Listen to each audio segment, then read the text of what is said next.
What's good, Commanders fans, and happy Victory Monday. I'm getting this video out late to you guys. I always do a Studs and Duds video after we win. I'm going to try to do it after we lose as well. Hopefully we don't lose anyway the rest of the way, but, you got to be realistic as well. Big game tonight with the Cardinals and Niners. I am rooting for Colt McCoy. I'm a big Colt McCoy fan tonight, so I'm hoping they can pull off the upset against the 49ers. You just don't know with Colt. You never know. Colt's not he's one of the best backup quarterbacks in the NFL right now. So let's start off with studs. Of course, the whole defensive line, man, they were just studs, man. John Allen was just a wrecking ball out there. They were all bowling bulls and butcher knives, like Warren Sapp says. John Allen just bullying Kenyon Green, like he just dominated, and he's been like this whole season, man. He really has. 2 sacks, 3 tackles for loss. He just lived in the backfield. He tormented Davis Mills. I know Davis Mills is having nightmares, or had nightmares last night after that game. John Allen, Daron Payne. Daron Payne had 1 sack and 1 tackle for loss. John Allen had 2 sacks and 3 tackles for loss. Montez Sweat had 2 sacks and 2 tackles for loss.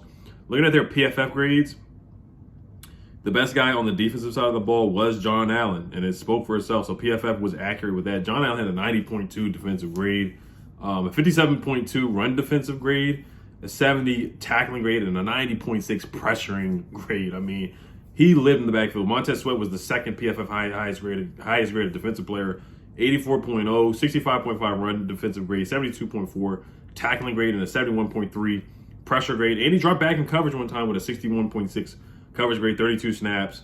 He was a dog. He was dominating. Kendall Fuller, of course, he was a stud with the pick 6, 82.8 defensive grade, 62.7 run defensive grade, and a 78.0 tackling grade, and an 83.8 coverage grade. Probably because of the pick 6, that helped. But man, he is vastly improved in the second half of the year. And guarding Brandon Cooks. Brandon Cooks is a good receiver. Like, he's not a bad receiver at all. Like, the Cowboys were trying to trade for Brandon Cooks. He's a good receiver. He's a legitimate receiver in this league. Is he a number 1? He's not.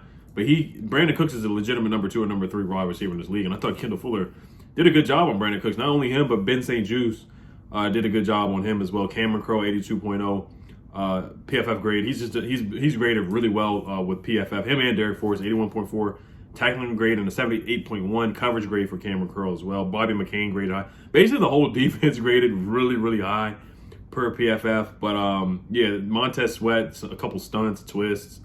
He could have had 4 sacks, honestly, but he ended up with 2, actually 2.5. He shared one with John Allen. John Allen had about one of that was he had 1, or John Allen had 2, Montez Sweat had 2. Some stats say that Montez had 2.5. And he got a big sack on 3rd down that stopped the Texans from converting to get a touchdown. We held them to a field goal because of the Montez Sweat sack, and then Daron Payne had a sack. It was like back-to-back sacks on Davis Mills. So they did a heck of a job, man. It's just the whole defensive line. I'll go over a couple PFF grades here, and then we'll move over to the offensive side of the ball. Bobby McCain graded pretty highly, 79.1, 70.7 run defensive grade, 55.2 tackling grade, 60 pressure grade, and a 76.7 coverage grade. Also, there's just another stat here. Washington is the top 8 defense in EPA per play. They are the 3rd ranked defense since week 5 as well. One of the best Washington units seen in recent memory. So they just been balling, man. They really have. They played together. They let go of some guys, or they let go of a guy, and the chemistry is going really well. Yes, Chase Young is activated now. He has been activated to the 53-man roster. Of course, Jack Del Rio made the move for Derek Forrest to be playing free safety, and Bobby McCain playing in the slot. So we'll see how that move. It looked good on Sunday against the Texans yesterday. Let's see how it looks moving forward. Then you're adding Chase Young to the mix. This D-line is playing disciplined football. They're playing together.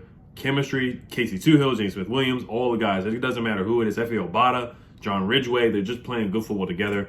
Montez Sweat is eating right now, and he's living up this defense. They're playing up to the hype. We've been begging for it. 1st-round picks, 4 first-round picks on the D-line. It's been 3 right now, but they're living up to the hype, and we need Chase Young to come in and add to that. And, is he fully healthy? Who knows? Will he play on Sunday? We keep hearing reports every other week. It's been conflicting reports. But can he come in and contribute and play disciplined football? Can he get pressures? Can he get deflections? Can he get, batted passes? Can he force a fumble? Can he make impactful plays and not run past the quarterback and play disciplined football? So that's what I'm looking for from Chase Young. Just coming back healthy, being explosive, being disruptive, and impacting the game with his D-line. The way they've been eating, man, they don't care who gets the sack or who gets the pressure, stunts, twists. They just really been playing really good football together. James Smith-Williams, 76.3 PFF grade. He's been playing good football. KC2 had a 66.1, which is about average. Derek Ford, 68.5. 81.8 tackling grade, a 64.2 coverage grade. He did get the interception, so I thought he was a stud. That was a beautiful interception. Ben St. Juste with the deflection to create the interception opportunity for Derek Forrest. Ben St. Juste had a 78.8 defensive grade and a 79.8 coverage grade, 72.8 tackling grade. So duds on the defensive side of the ball. I would give it to John Ridgway just for the unnecessary suplex that was a penalty, and because he didn't know the rule or against the Vikings where he went over the guy's face, and then that gave the Vikings another possession. It was a penalty, so it gave him a first down. So we basically lost that game. That was a play that really hurt us and caused us to lose the game. I'm not blaming the whole game on John Ridgway, but that was a big mistake by him getting that penalty. And then once again, you're just overzealous with suplex. And I love the suplex, but you got to understand that that's a penalty, that's a flag. So there's two kind of knucklehead, boneheaded plays that he's made in a span of 3 weeks. You know, so he's got to clean that up. He really does. But he's super talented, man. He's been a steal. He really was. He's been a steal. His PFF grades were 73.0 run defensive grade, 71.2 tackling grade, and a 69.2 coverage grade. So I mean, he's been good so far. He really has. In limited snaps, he's played well. Duds for me was that play, and then John Bostic just getting torched. John Bostic had a 43.4 coverage grade and a 60.0 pressure grade. Other than that, he had a really good tackling rate, 76.8, 77.4 run defensive grade. Daniel Wise graded really, really poorly with a 35.1 defensive grade. So that's about it for the defensive side of the ball. Just the D-line's eating, man. They're eating, man. They're living up to the hype. They really are. Let's move over to the offensive side of the ball. Studs for me, Brian Robinson, Antonio Gibson. They both ran the heck out of the ball. They both ran hard, man. There was one play on third down, 3rd and 2, 3rd and 4. I think it was 3rd and 2, and Brian Robinson gets stopped in the backfield, but he basically carries the pile to get the first down, and he just was a man amongst boys there. He graded really high with an 86.0 offensive grade. Pass blocking, he was pretty darn bad with a 21.3. Run blocking, he was good, 84.7. Cornelius Lucas graded really, really high, 80.9. So the offensive line, they all were studs to me with their run blocking. Logan Thomas, 76.8 grade. He was a stud. He made a couple of good catches. I was really happy to see him play well because I kept saying that he just didn't look the same. He didn't look the same like he did last year, and I thought he played a lot better. 5 catches, 65 yards. He led the team in receiving yards, and his longest catch was 19 yards. I do want to see him get into the end zone and get a touchdown because he's a legitimate red zone threat. Last year against the Raiders where he had that nice catch where he jumped up to the rafters almost, and he went up there and got it. He's a legitimate target when he's healthy, man. So he looks more fluid out there, so I'm happy to see that from Logan Thomas. I mean, you could throw Terry McLaurin in the mix. He didn't do a lot, but he was effective. He got a couple first downs out there. Curtis Samuel running the football, I thought he was a stud as well. But Gibson as well. Gibson, 18 carries for 72 yards. No touchdowns. Should have got that touchdown at the end. I was a little upset about that, but I get it. He wanted to run out the clock. But anyway, he should have just scored it because the game was way out of reach. 31-10. They're not going to score 21 points that quickly in what was like less than 2 minutes left in the game. Brian Robinson already said he was a stud with 15 carries for 57 yards. 40 rushing attempts again, which is the formula for success. Scott Turner, I thought he did a solid job for the most part. Taylor Heineke wasn't a stud or a dud. He was in the middle. He was just a game manager, which is fine. I don't care. Be a game manager. If that's what's winning us ball games, that's our identity, I'm 110% fine with that. Another dud for me was Tyler Larson. That snap was awful.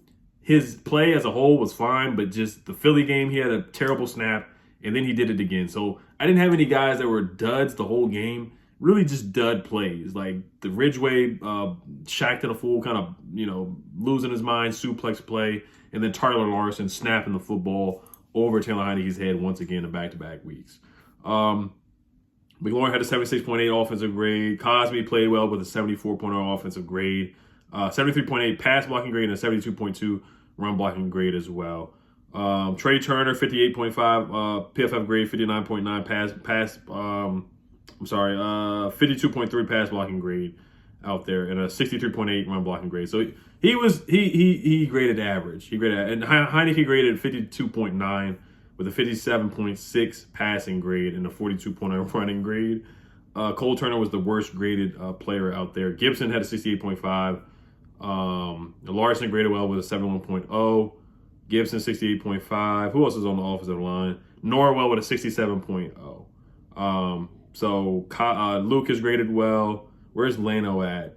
Charles Lano. Where's he on the list? I'm getting old. I can't even find him. But I'm pretty sure he graded pretty well out there too. Cam Sims, Norwell, Curtis Samuel, John Bates. Lano graded 56.9, which isn't great, but as a whole, the offensive line looked good. So those are my studs and duds. Let's get ready for this game tonight, man. Cardinals versus Niners. Can't wait. All right, you guys. Hail to Commanders. Peace.